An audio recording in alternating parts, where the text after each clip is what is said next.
Hello students, myself Rajiv Atri. Today we are going to discuss Kirchhoff's second rule. So students, first of all, what is second rule? Rule is our potential rule. We can also call it loop rule. So students, what is potential rule or loop rule? देखो, last previous video के अंदर मैंने आपको current rule के बारे में सिखाया था, जंक्शन रूल के बारे में सिखाया था। जंक्शन रूल बेसिकली एक पॉइंट जहां पे बहुत सारे करंट कैरिंग कंडक्टर आते हों या फिर वहां से करंट लेके जाते भी हों, उस पॉइंट के लिए जंक्शन रूल होता था। एंड यहां पे पोटेंशियल रूल की किसी इलेक्ट्रिक नेटवर्क में अगर वो क्लोज्ड इलेक्ट्रिक नेटवर्क है जिसको हम लूप कहते हैं, लूप यहां पे जो वर्ड है, इस वर्ड का basic means loop is basically a closed electric network. Loop एक तरह से क्लोज्ड इलेक्ट्रिक नेटवर्क होता है, ये तो हमने पढ़ लिया। अब क्लोज्ड इलेक्ट्रिक नेटवर्क के अंदर दो स्टेटमेंट्स हो सकती हैं। पहले मैं आपको एक नेटवर्क बना के सिखाता हूं। एक मान लो ये रेजिस्टेंस है, इस रेजिस्टेंस के पास एक ईएमएफ का सोर्स है इस टाइप से, ओके। अगेन ये एक और रेजिस्टेंस है and one more resistance is there with having a source of EMF. Let us consider this is E1 and this is R1. This is E2 and this is R2. This is R3. E1 current जो दे रहा है वो है I1। Loop rule में आपको दिमाग में ये डाल लेना है, अगर इसने I1 करंट निकाला तो ऑब्वियसली I1 करंट ही वापस इसके अंदर आपको एंटर करवाना है।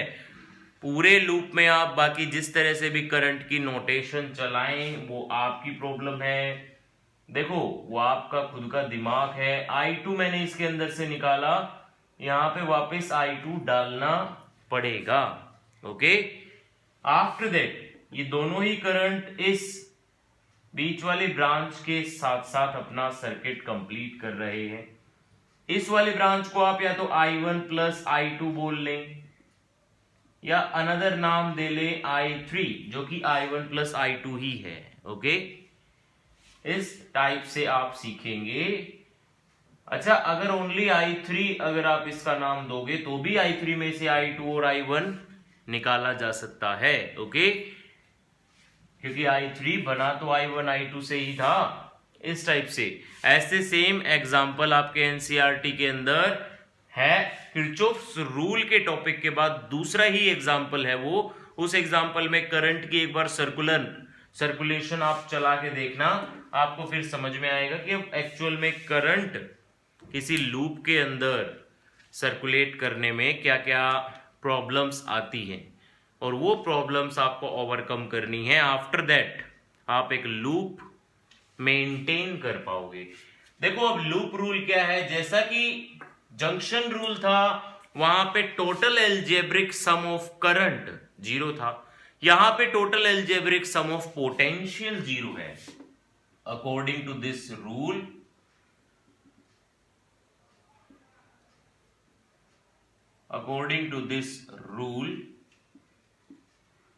Total algebraic sum of potential across any loop will be equal to 0। और हम ये भी कह सकते हैं, देखो अगर ये स्टेटमेंट आपको ऐसे समझ में नहीं आई तो आप इसके दूसरी स्टेटमेंट भी बना सकते हो। जैसे कि जंक्शन रूल की भी हमने 2 स्टेटमेंट की थी, यहां पे भी दूसरी स्टेटमेंट बन सकती है।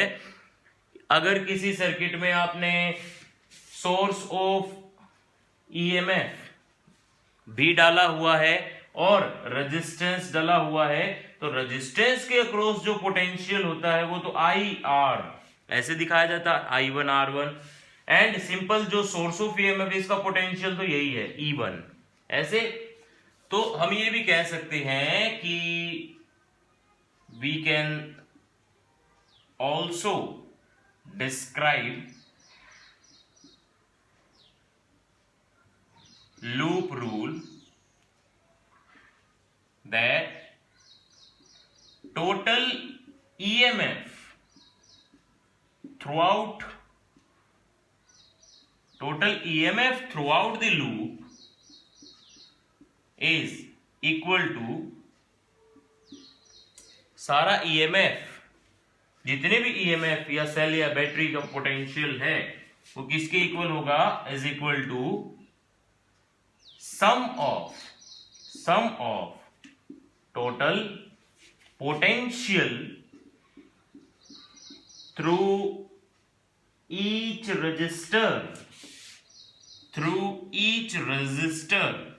or we can say product of current into resistance, है ना। इस तरह से भी करंट इंटू रेजिस्टेंस क्या हो गया, पोटेंशियल ऑफ ईच रेजिस्टर, यही तो होगा ना। सो नाउ स्टूडेंट्स, ये हमारा पोटेंशियल रूल भी कुछ एक साइन कन्वेंशंस फॉलो करता है, वो साइन कन्वेंशन हमें सीखनी जरूरी है ताकि हम लूप रूल अप्लाई करके इक्वेशंस जनरेट कर सके किसी भी लूप के अक्रॉस, और फिर वो इक्वेशन जनरेट जैसे ही हो गई तो हम उसमें फिर एलिमिनेशन सब्स्टिट्यूशन मेथड करके किसी भी ब्रांच का करंट, किसी भी सर्किट का इक्विवेलेंट रेजिस्टेंस निकाल सकते हैं। उसके लिए मैं आपको एक एग्जांपल के बेसिस पे ही समझाऊंगा। साइन कन्वेंशन देखें, इसके लिए हमें 4 साइन कन्वेंशन पढ़ने पड़ेंगे। बेसिकली वो 2 ही साइन कन्वेंशन है, क्योंकि 2 साइन कन्वेंशन तो रजिस्टर के लिए हैं, 2 sign convention source of electric energy, है ना, सेल या बैटरी, इसके लिए है। देखो रेजिस्टेंस के साइन कन्वेंशन दोनों को मैं एक में ही डिस्क्राइब करने की कोशिश करूंगा। सो एक बार ध्यान देंगे कि ये है हमारे करंट की डायरेक्शन, ये है हमारे लूप की डायरेक्शन P से लेके Q। सो अगर मेरे को potential across P to Q ये मेजर करना है तो एक तरह से ये क्या होगा, Vp माइनस VQ, है ना, सेंस अलग है। अगर मेरे को पोटेंशियल अक्रॉस QP मेजर करना है तो Q माइनस VP होगा, इस टाइप से। एंड अब ये देखो करंट बेस P टू Q जा रहा है, तो क्या आप ये कह सकते हो यहां पॉजिटिव टर्मिनल रहा होगा, यहां नेगेटिव टर्मिनल रहा होगा, कह सकते हैं, यस कह सकते हैं। सो पॉजिटिव टर्मिनल से नेगेटिव टर्मिनल में जा रहा है तो VP माइनस VQ, इस टाइप के अरेंजमेंट में हमें जो भी करंट इनटू रेजिस्टेंस का प्रोडक्ट आएगा उसको पॉजिटिव लेके चलना है। ओके, क्यों, पॉजिटिव टू नेगेटिव टर्मिनल के अक्रॉस अगर करंट और लूप की डायरेक्शन भी सेम है, जो कि पॉजिटिव लूप की डायरेक्शन भी वही है ना, पॉजिटिव टू नेगेटिव टर्मिनल, और करंट की डायरेक्शन भी वही है, positive to negative terminal, so potential is taken to be positive. Now again, अगर लूप की डायरेक्शन में Q टू P ले रहा हूं तो हम एक तरह से अपोज कर रहे हैं एक्सटर्नल करंट को, और अगर अपोज कर रहे हैं तो VQ is negative, VP is positive, negative minus positive आ रहा है, यहां पे हम इस केस में पोटेंशियल नेगेटिव लेंगे, क्योंकि हम एक तरह से करंट की डायरेक्शन को अपोज कर रहे हैं। सो आपको ये समझना है कि अगर if direction of loop is similar to that of current, then product of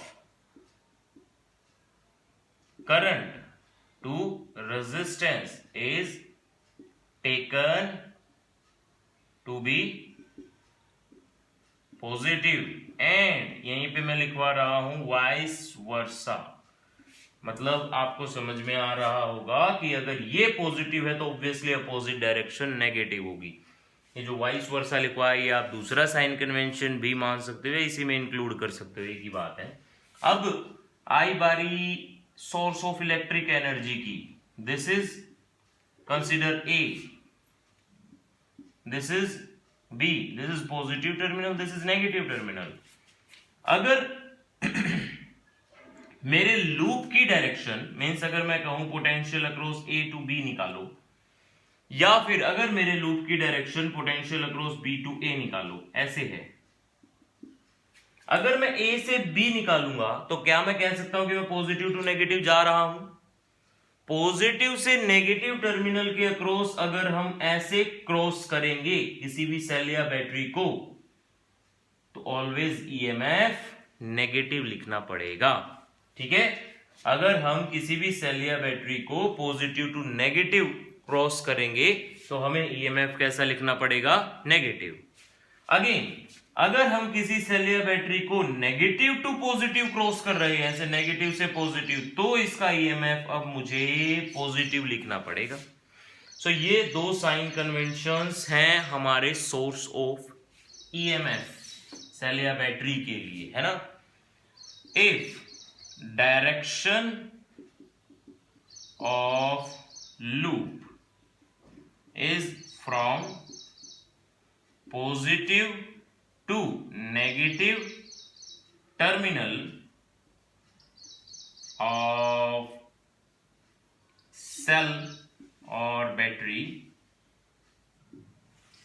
then it is taken as, then its EMF is minus E, okay। अगर पॉजिटिव से नेगेटिव जाएगा तो उसका ईएमएफ माइनस ई, एंड इसी का उल्टा मैं लिख रहा हूं वाइस वर्सा, इस तरह से।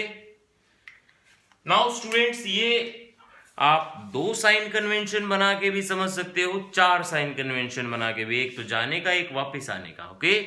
इस साइन कन्वेंशन को अगर आपने समझ लिया है तो अब इसको अप्लाई करने की कोशिश करते हैं हमारा इस लूप पे, ताकि आपको कंप्लीटली ये अंडरस्टूड हो जाए हमारा किरचॉफ्स पोटेंशियल रूल, बिकॉज ये रूल बहुत इंपॉर्टेंट है। पोटेंशियल और जंक्शन रूल कंबाइनली किसी अगर सर्किट के ऊपर, कॉम्प्लेक्स सर्किट पे अगर हम लगाएंगे तो सारे साइन कन्वेंशन हमारे दिमाग में होने चाहिए, और हमें प्रैक्टिस बहुत अच्छी वाली करनी पड़ेगी अगर इनको कंप्लीटली अच्छे से समझना है तो। देखो, मैं लूप बनाने से पहले नेमिंग कर रहा हूं इन पॉइंट्स की। मान लो मैं नेमिंग करूं A B C D E F, इस टाइप से नेमिंग करने के बाद लूप कैसे बनाऊं? लूप मान लो मैं ये वाला लूप बना रहा हूं, ये वाला लूप, और इनमें ना आप हर एक साइन कन्वेंशन में ये भी ऐड कर सकते हो लूप रूल में, बेसिकली कि आप अपना लूप क्लॉकवाइज या एंटी क्लॉकवाइज, आपकी मर्जी है, ये किसी भी तरह से अरेंज करें, इक्वेशन में कोई फर्क नहीं आएगा। मैंने इस तरह क्लॉकवाइज किया है, आप एंटी क्लॉकवाइज करके देखें इसको, इक्वेशन वही रहेगी जो मैं निकालूंगा, ओके। जो आप निकालोगे वो इक्वेशन और जो मैं निकालूंगा दोनों बराबर मिलेंगी। देखो, लूप कैसे लिखते हैं वो सीखो।